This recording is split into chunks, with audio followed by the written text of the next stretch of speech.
Good morning, everybody. We're so glad all of you are here.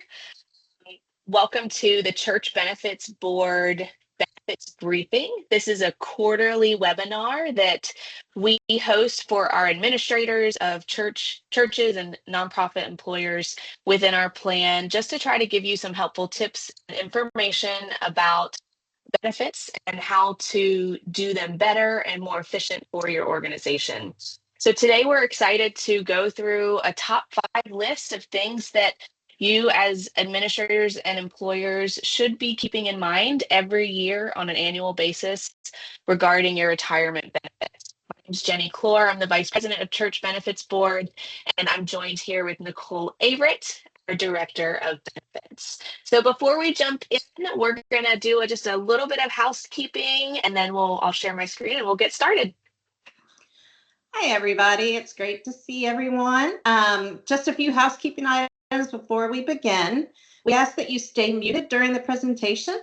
If time allows, we will have Q&A at the end. As you have questions, please write them down or type them into the chat. We will be monitoring the chat throughout the presentation. We will be recording the presentation so we can share it with you, with whoever was unable to attend. During Q&A, if we have time, we will turn off the recording. And please be on the lookout for a follow-up email that will include this presentation later this week. So I will pass it back to Jenny so we can begin. So first, we want to bring you to a webpage on our website that is very helpful for you as an employer and a church within our plan, churchbenefits.org/employers. You would just get there by going to our website and you can click this main menu. What we're going to be focusing on today is the checklist that we've created. And if you scroll down, it's under this employer resource section. Here you'll find an administrative manual. If you haven't already downloaded that, this has incredibly helpful information about all the day-to-day things about the retirement plan and how things should be done. Summary plan description. This is for you to hand out to your employees. This gives your employees the information about the benefits that they have with this 403(b)(9) retirement plan. So please make sure that those are being distributed to your employees as they enroll into the plan. Additionally, what we're focusing on today is this checklist. So I'm going to go ahead and open up the checklist. I already have it open here. And we're going to get started on the first thing, which is running a participant deposit detail report. So throughout the whole year, you are submitting contributions in concordance with your payroll. And it's important for you to, as you're getting close to the end of your calendar year or fiscal year, to double check and make sure that all of the retirement contributions that you've been putting in match what your budget says or what you're supposed to be submitting for your employees. So Nicole's going to walk us through how to get to the reporting section of the Empower website. If you're able to open up the Empower page alongside of our webinar and follow along, you're welcome to do that. I'm going to hand it over to Nicole to walk us through how to run this report. Great.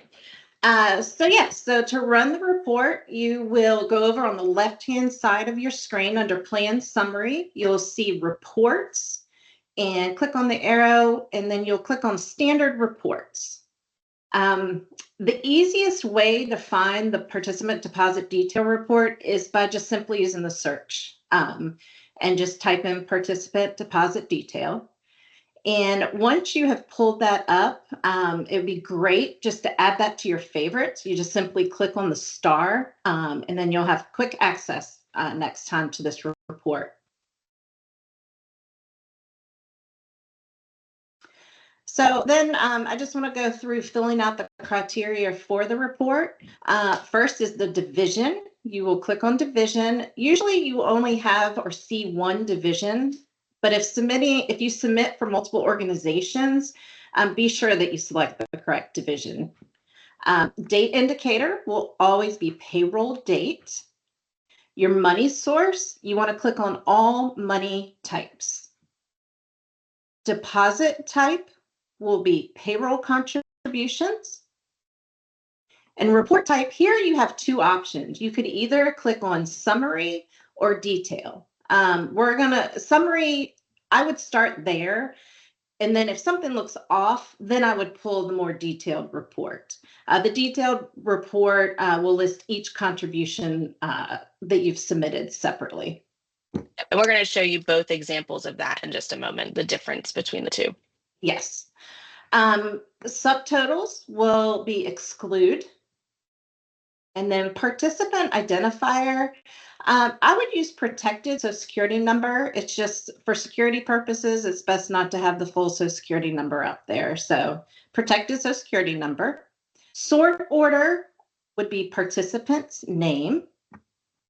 And then the age range, we want to use all ages, so we capture everybody in this report. Deposits in excess of 0. Report format, there's 3 options here. You'll have Crystal report, Excel, PDF. If you pull up a Crystal report, this report's going to open up in Empower and you can view it. Then if you want to export it to a PDF, you can do that.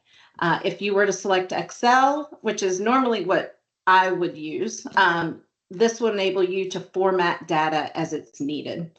And the PDF, of course, is just your viewable copy. Frequency, if you click on now, that is, you're just pulling this report one time.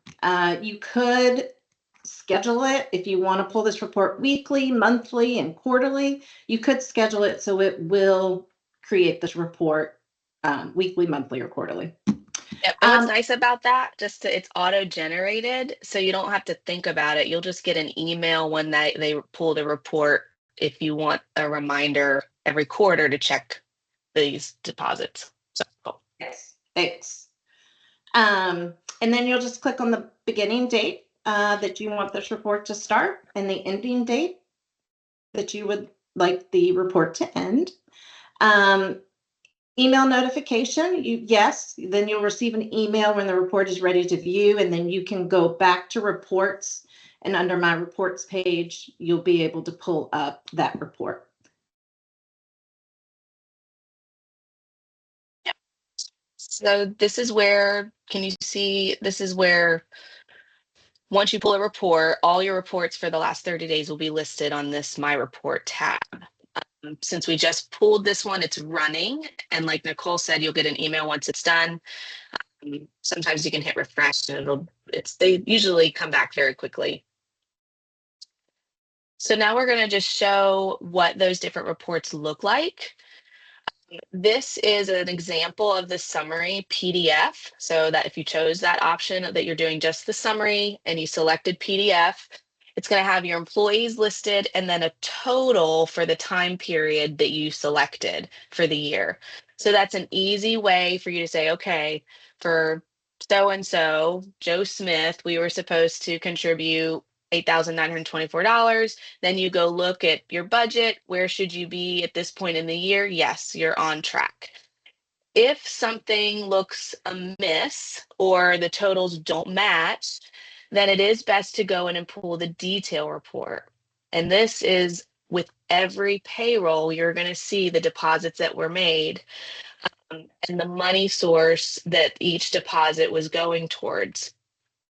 One thing that the Excel reports show is the description of those money sources instead of just the code. So I think with Excel, that is helpful because I don't think all of us have all these codes memorized, but the description at least helps you see, okay, employer basic, that's correct. Employee before tax, yes, that individual was doing a payroll deduction. Those are going in. And then you may see some money sources titled financial wellness. Many of your participants or your employees have participated in our financial planning grant initiative. And if they did build a financial plan with a certified financial planner through Empower, then they received a $500 grant for doing that. So if you see those deposits in there, that's from Search Benefits Board putting a grant into their account. So that's supposed to be there. But so those are how the Excel and PDF or summary reports differ, but they're super helpful when you're trying to compare to see if you're on point for where their deposits are for the year. So next, we're going to talk about submitting compensation changes. It's really important every year. Churches usually go through a budgeting process and compensation changes in one way or another. So we're going to look at how to make those changes in the Empower system.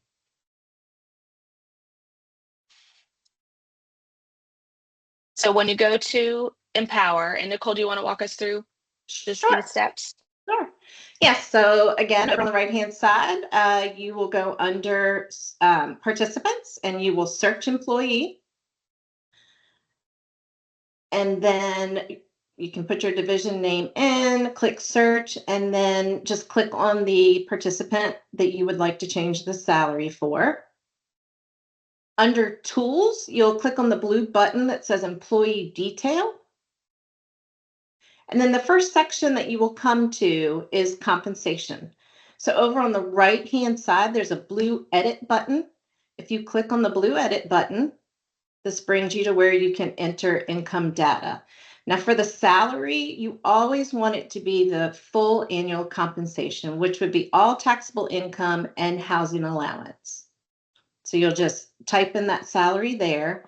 And then your frequency will always be annual. Since you are typing in an annual compensation, we want the frequency to be annual. And then click save. And then I want to point out, so you'll see that that salary changed under compensation, but I want to point out that the effective date of the salary change will always be the day you make the change. So that's why it's really important that we update these annual salaries as close to the time that their salary did change, but that we can't backdate a compensation salary. It will just be the current effective date. Yep, right. So as you start your new year, whether it be January or a different month, this should be one of the first things you do with that first payroll of that new year is making sure you're going in and updating their compensation. And this is important for limits testing that we have to do at the end of the year to make sure individuals' contributions aren't exceeding their salaries. So it's just an important piece of data that's needed for things that we have to do in the background. And I'd just like to add that so when you have the salary change on that end, when you're making that annual salary change, that is not talking to where you are entering your contributions. So you will still need to calculate on that new salary what the new contribution should be submitted. Yes, absolutely. Great point, Nicole. Thank you. The third thing is reviewing the plan adoption agreement. This is something that was filled out by your organization when you first started participating with us. Some of you may have never even seen this, but it's basically an adoption agreement that outlines your church's benefit structure for your employees. So, how much employer basic contributions is your church giving to certain types of employees, whether they be clergy or administrative staff, full time or part time. And sometimes these change. So it's important that we have updated plan adoption agreements on file for your organization. So let's say the finance committee or personnel committee decides to begin offering an employer match. It's important that this adoption agreement is refilled out for us and put on file to show and reflect that you guys are now going to start doing an employer match for your employees. Or perhaps only clergy were eligible for the retirement plan, but now all full-time staff are able to get employer contributions. So little changes like that need to be reflected on this form. And if you have questions about that, please don't hesitate to reach out to Nicole or myself and we can talk through your specific scenario. And you can find that we have that linked here on the checklist, but that's also on this resource page. If you scroll up under our plan document, our plan document is here, and then the plan adoption agreement is always here. So it's always accessible for you to update if needed. This is a big one, this fourth one. Use payroll reports to enter contributions. We have had the joy of working really closely with all 350 employers as we've switched over to submitting contributions through this Empower guided payroll process. What we've learned is many of our churches are using spreadsheets to calculate retirement contributions. And there's nothing wrong with that. What we do find though is that that tends to lead to errors down the road when changes are made in the payroll system, but then not reflected on the spreadsheet. For example, let's say a minister comes in or a staff member comes in and says, I want to increase my payroll deduction to $100 each paycheck.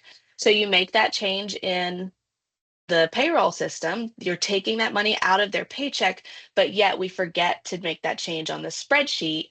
So you're still submitting the $50 contribution to the retirement contributions because that's what the spreadsheet says. So what that leads to is we're going to have to go and do what's called a lost earnings analysis. And the church is going to have to put the money they forgot to put in into that staff member's account, plus the lost earnings from the market that that individual lost for not having those funds put in on time.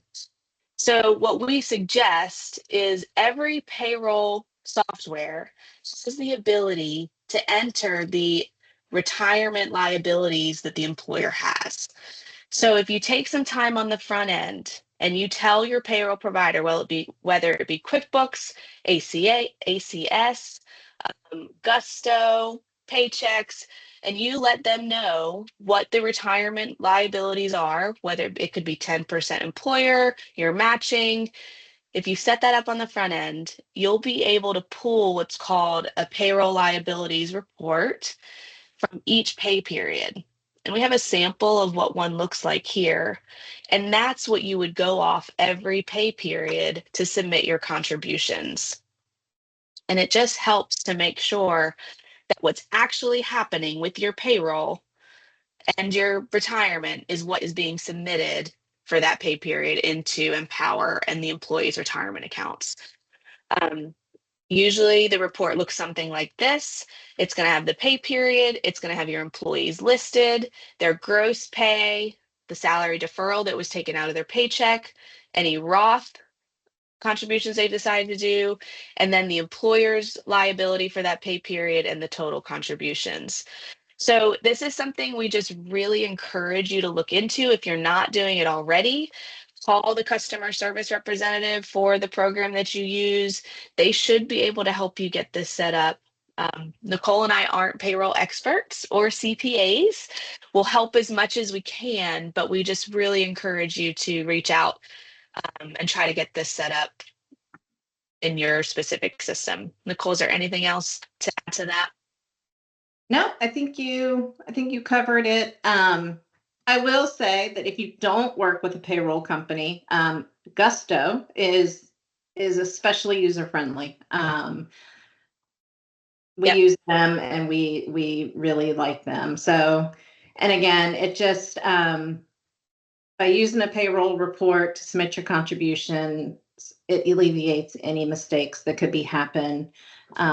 So it doesn't lead to corrections later on, which would cost you time and the church money. But yeah, Jenny, I think you covered everything else. Great, great. Yeah, no, we love Gusto. It's great. We're moving right along here. So this is the last thing, and this is more of a suggestion. This is an important part of what Church Benefits Board does as we meet with churches, personnel teams, search teams, is what we are calling the professionalization of clergy and church staff. This last item is schedule annual reviews. And your church may not do annual reviews, but we think this is an important part for the employees to and the church to be able to recognize that a cost of living increase should be given to employees. It allows for conversation around performance and loyalty to the employer, and just helps the conversation for employees to say, this is what standard industry is doing, the annual reviews and a cost of living increase. And we think that's what church staff should also have the opportunity to have that conversation with their personnel as well. So that's a suggestion. If you want to talk more about that, our team's happy to talk with you or your personnel and finance and talk through why that's important for your staff. we're going to pause there and turn off the recording. But for those who are watching the recording, thank you guys for joining us. If you have any questions, you can reach out to Nicole and I about the information that we've covered. But we're going to say bye to those watching the recording, and you guys can stay on for just a second. Thank you.